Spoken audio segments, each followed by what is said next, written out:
I have designed a Harry Potter quilt for my dad for Father's Day. It won't be done by Father's Day, but I think it still counts.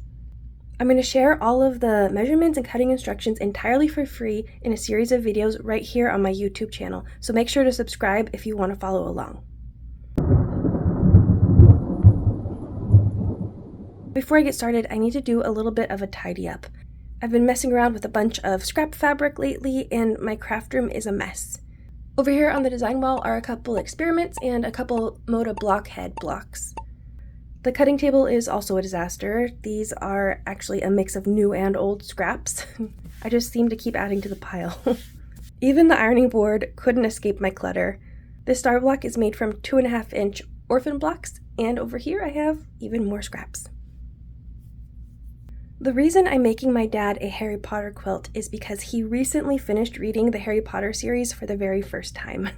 He's very stubborn, so he was a long time holdout. He refused to have anything to do with Harry Potter because everybody else liked it. After he finished the book series, he watched the entire movie series in a week. He did complain about all of the inaccuracies. There were a lot of that didn't happen in the book, but I think he really did enjoy the series, the movie series. And now he keeps updating me on all of the HBO series news. So I think it's safe to say he's a fan.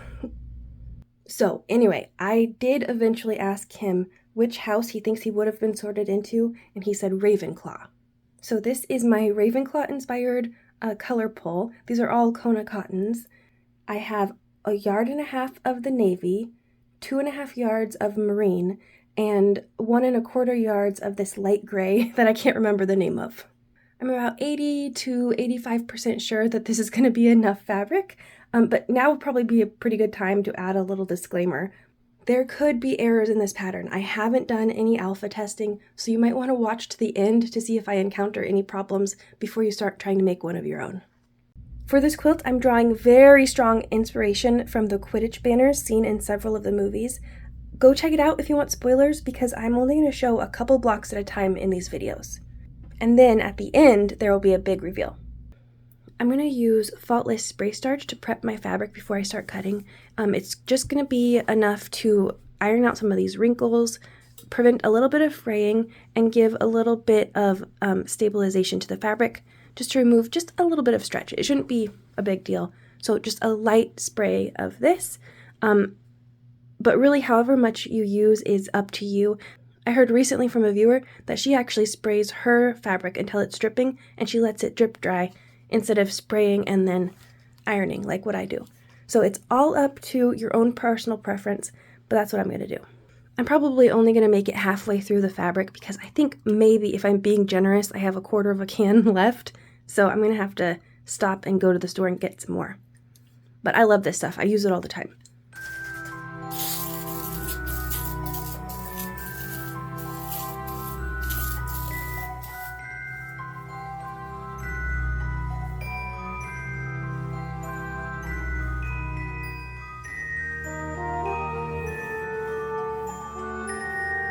I sometimes get these white flakes on my fabric if I've put too much product down and then I iron it.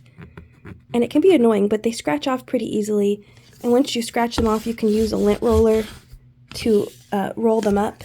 Or if you're feeling like you don't want to deal with that at all and you have white flakes, you're using a solid fabric, so you can just use the other side and not even worry about it, because it'll just all wash out in the laundry.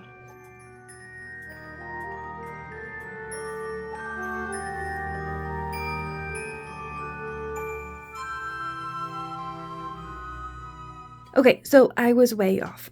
I thought I could get at least finished with this cut of fabric and a little bit of another one, but I didn't even get halfway through this one before I ran out of my faultless. So, bad estimating on my part. So here's all my fabric pressed and starched, and I pinned it up onto my design wall so it wouldn't get any extra creases. So now I just need to cut it out, and I actually made something for you guys, and for myself too.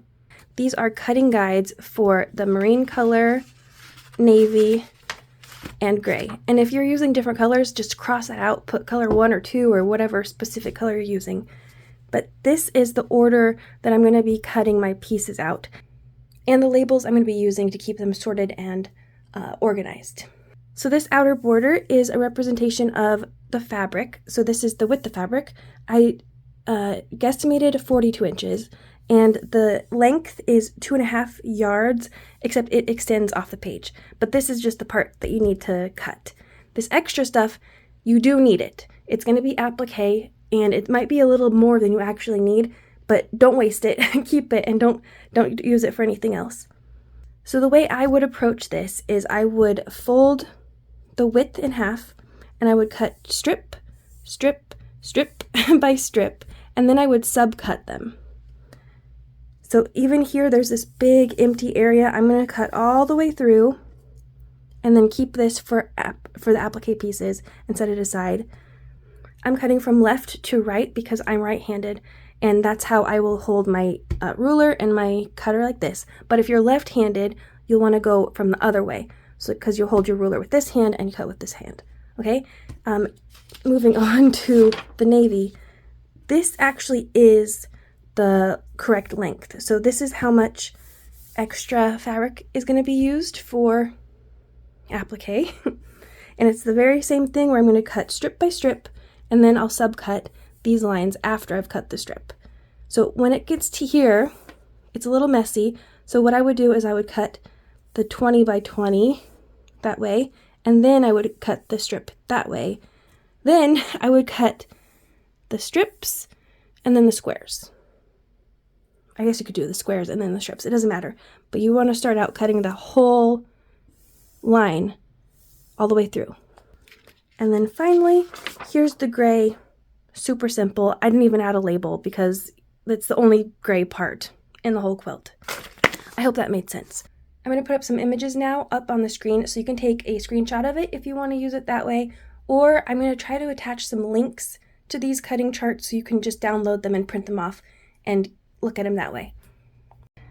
Okay, so here is my navy fabric. I have the folded edge lined up with the 1 inch mark right here. And normally I really don't like to use the measurements on my mat, but when you get this big, you kind of have to. So now I need to trim up the edge because you can see it is not straight, it overlaps.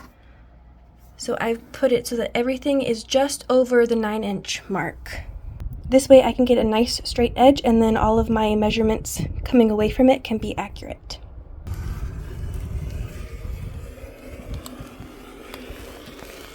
Oh no! Okay, I was gonna try to show you how I cut, but the camera was in the way and I made a big mistake. I went whoosh off to the side. So I'm gonna do these off camera. So the first 2 strips were 3 inches wide each. So that was pretty simple to use the lines on my ruler to cut those. But when I get to the 20 by 20 here, that's a little bit more tricky. I could always use the lines on my mat, but I really rather not use them because it sort of slides around and it just gets tricky. So what I'm going to do instead is show you a little trick that, while it's not 100% accurate, I think it's a little bit more accurate than trying to use the lines on the mat. So I'm going to use this long ruler and combine it with this ruler. And you can do this without the next tool I'm going to show you. You just have to be careful that these are always butted up exactly right. But I like to use this ruler grip to connect my rulers. And this isn't foolproof. They do come apart sometimes. But I put them sort of at an angle like this, push it down, lock them on like that, and then I can move them around. So this way I can use the width of this ruler and combine it with however long I need to make it on this side. So I'm trying for 20 inches. This is 6.5, so I need 13.5 this way. And so I'm going to line up one of these lines down here with the edge of my fabric that's down there. And then scooch, scooch, scooch, scooch, scooch, scooch, scooch, until I hit the 13.5 over here. Okay? And of course, it isn't perfect because I'm doing this with the camera, but I think you kind of sort of get the idea. So I'm using the folded edge down here and the cut line over here to try to make sure that I'm getting this as square as possible. Okay, even with the camera off, I still managed to make a cutting mistake. So These are supposed to be 10.5-inch squares. This one is 10.5-inch squared, but this is 10.5 by 9.5. I have no idea when this happened, but I'm very annoyed, and I think I'm gonna make do, okay? I'm going to take this scrap here and sew it on to the short side, and then cut it down just a little bit to make it 10.5-inch square. And I'm gonna call it good enough. Close enough is good enough. I know that a serious quilter probably wouldn't do this, but it's for my dad. He's never gonna notice, and I really don't want to run out of this in case I need it every single piece for the applique that I'm gonna do later. So good enough is, what is it? Close enough is good enough in this case. If you're enjoying this video, don't forget to like, comment, and subscribe. And if you want to support this channel, check out my merch shop and buy me a coffee page. Okay, let's get back to the video. So I managed to finish cutting all of my fabric without making any more mistakes. So these are my first 3 blocks. These are some backgrounds and miscellaneous. And then this leftover here, that's going to be for applique. And I'm hoping it's way too much and I don't have to use it all. I am pretty nervous that it's going to be too little, so we'll see what happens. I did notice though that while I was cutting, I mislabeled these two. So these should be C4 and not C3. In this video, I'm going to be showing you the first 3 blocks for the quilt. They're each going to finish at 20 inches, which means unfinished will be 20.5 inches, which is a weird size, I know, but they're nice big blocks, and the first 3 are the absolute easiest to do. So starting with block A, you're going to need your 4 10.5-inch squares, 2 in marine and 2 in navy, or whichever color you end up choosing. And this is going to be just a really big 4-patch.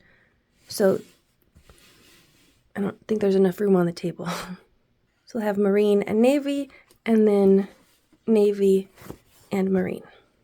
And now remember, this one here is the one that I made the mistake on and has that seam in it. I'm going to try to make sure that ends up on the outside of the block and not in the inside, because it'll draw less attention. Actually, what I'm really hoping is that I have enough of this navy fabric left over that I can, at the end, rip this out and fix it. So I'm just going to put my blocks together, right sides together if you're using a print.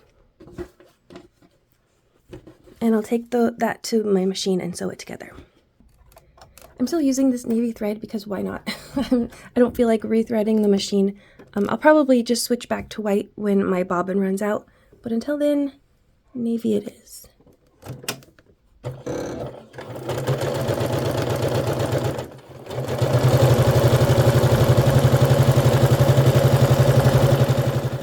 If you've never quilted before, what I'm about to do is called chain piecing. So instead of ending my seam right here, I'm actually just going to carry on with the next pair of blocks. And actually, if you've never quilted before and you want to quilt, I have a free quilting for beginners course on this channel. It goes over all sorts of things, what you need to know, lots of basic details, stuff about how to buy a good machine for quilting, all that kind of stuff.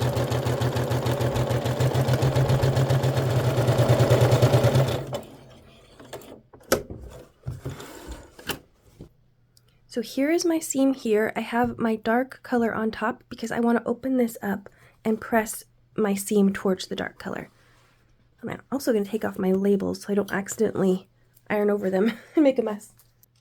And then I'll get my iron and give it a better press that way. You could press all of your seams open. It's really up to you and your preference. And then right over the top of that one, I'm going to do the same thing. Here's my seam, fold it open, do a finger press to make sure I open the seams all the way, and then use my iron. Now when I take these pieces back to the sewing machine, I can match them up. So I'm going to want the blue and the navy blue, and then I can just sort of butt those 2 seams up together. I don't know if you can see that. So I can get a nice join.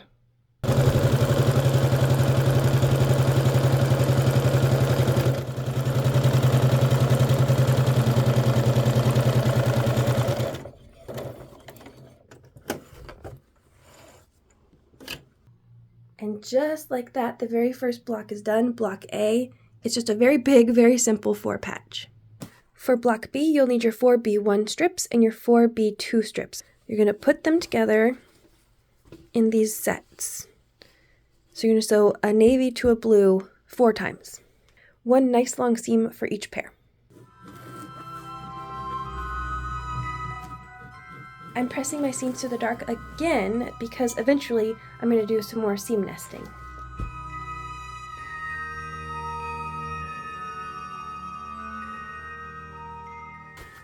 So now I have 4 strip sets of the B1, B2 pairings, and I'm going to sew them together 2 at a time as well. So I'll sew these 2 together, and I'll sew these 2 together, press to the dark again, and then sew those 2 sets together. And then we're going to do some more cutting.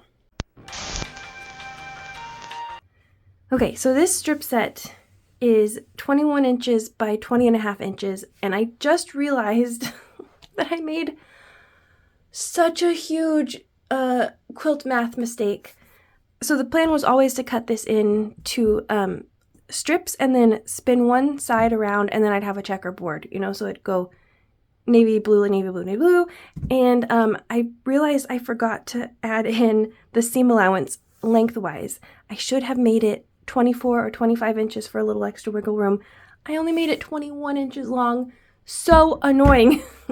So I'm going to have to cut into that scrap fabric to make up that last row, because I can get 7 out of this, and I need an 8th row. So very annoyed with myself. So here, right here, it should have said 3 by 24 or 3 by 25. I'm going to have to update my cutting chart to reflect that. Okay. But anyway, the plan from here is to take my ruler and cut off 3-inch strips, 1 at a time, and there should be 8 of them eventually. Okay, I finally have 8 3-inch by 20.5 inch strip sets, and they're going to go together in a checkerboard. So at the top of this one, I would have the blue, and then the next one over would be navy, and blue, and navy, and so on until I have all 8 strips out there. So I'd sew them together in pairs, and then I'd sew those pairs together just like we did with the original strip set. Except this time, I think I'm going to press my seams open to help distribute the bulk of the seam so I don't get like super bulky intersections or anything. Okay, block B is finally done. There it is. So that's 2 of the 3 done. So next and last is block C. Some more strips. For block C, there's 1 C1 strip that is 4 by 31, 2 C2 strips that are 4 by 27.5, 2 C3 strips that are 4 by 21, 2 C4 strips that are 4 by 13.5, and 1 C5 square that's 4 by 4, and this is going to be trimmed along the diagonal. Now there are 2 ways to put this block together, and I'll start with the most straightforward. So I would take my long C1 strip and make a little crease here in the middle. Then I would take one of my C2 strips and do the same thing, making a crease in the middle, like that. Then I would open that up, match up the creases, and then sew along that line. So you'd see there's some of the darker strip sticking out on both sides. Then I would fold that open, press however you want, and take the C3 strip and then do the same thing, press a crease in the middle, match it up, sew it, and so on until you get to, here's the C4, and then finally you would cut this on the diagonal, fold it in half, find your crease, and match it up to the center. Okay? And then you would do the same thing, same process on the other side. And what you're going to end up with is a block that's on the diagonal that you want to trim to be 20.5 by 20.5. So that's the most straightforward way, except the trimming I think can be a little bit hit or miss, and I am not feeling confident today. I've already made enough mistakes, so I'm going to try a different method that'll make trimming so much easier. I'm going to use freezer paper as a foundation for my block. So I can iron my strips right to the paper and then sew right through the paper, and at the end I can flip it over. So imagine the fabric is on the underside down here and it's sticking out the edges. I can just trim along the edges of my pre-made little foundation piece. So much simpler. I just have to make sure that I get my first strip aligned really nicely to set me up for success. I should also mention that this is heat-safe tape, and I totally recommend it. I haven't had a problem yet. If I was using just plain Scotch tape and I ironed over this, it would melt and make a huge mess. So heat-safe tape is a must for this, and I'll put a link in the description for it. I really recommend it. It's worked well so far. The only thing is, I'm going to try to avoid sewing through it, because when I want to remove the paper, I'm going to rip it off of the back, but I'm not sure how well the tape will rip. So I'll probably remove as I go as I need to. Okay, so here, so far, I have folded it in half lengthwise, and I matched up that original crease to the diagonal crease that way to center it. When I open it up, you'll see I temporarily pinned this down. There's a pin over here too. I temporarily pinned that down to make sure to try to avoid some shifting. And I'm ironing on to the shiny side of the freezer paper, not the matte side. The shiny side is the sticky side. For each future strip, I'm just going to line up that center crease, sew right through the paper, and when I iron it, I'm going to iron it open or towards the blue, and then just iron it straight down onto the freezer paper. So here we go. It's just almost as wide as my iron, but not quite. So I'm actually using the edge of my iron instead of the full flat of my iron. After I get that first initial adhesion, maybe you would call it, I'm going to flip the thing over and then iron from the back, just to make sure it has a nice strong grip. It feels so weird to sew through the freezer paper, so I'm definitely going to have to change my needle before I do any of my other blocks. So I'm just pressing everything to the side, and then I'll come in with my iron, press it to the freezer paper. Sometimes it takes a long time, sometimes it fuses immediately, but either way, I want it to be held down reliably. Okay, so that's what I've got so far. I'm going to keep doing that all the way down to the corner. I mean, honestly, if you wanted to, you could be sewing on both sides at once. I feel like I just want to do a corner at a time.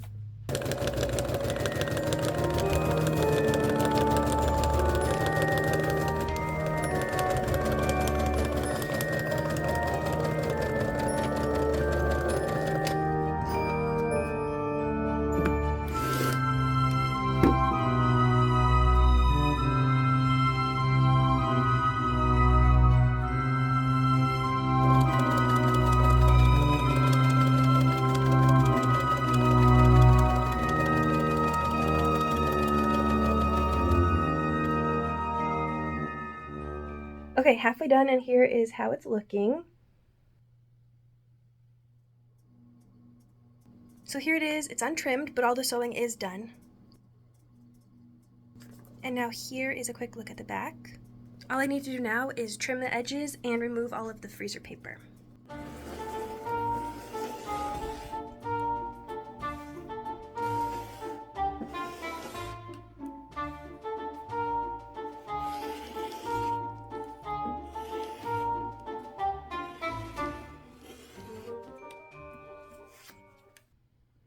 Now I just need to remove the paper. I'll get it to unstick from the fabric, give a nice sharp crease, And then if everything works well, it's going to rip on one go. But considering how my luck has been lately, I'm not so sure.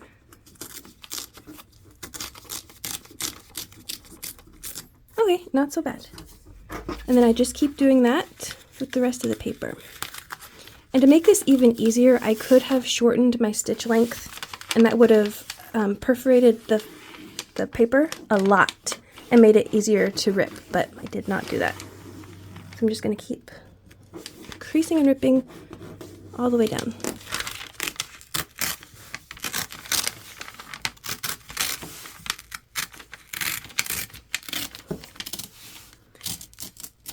It's satisfying to do with these big chunks, but when you have to do a million little tiny pieces, oh my gosh, so annoying.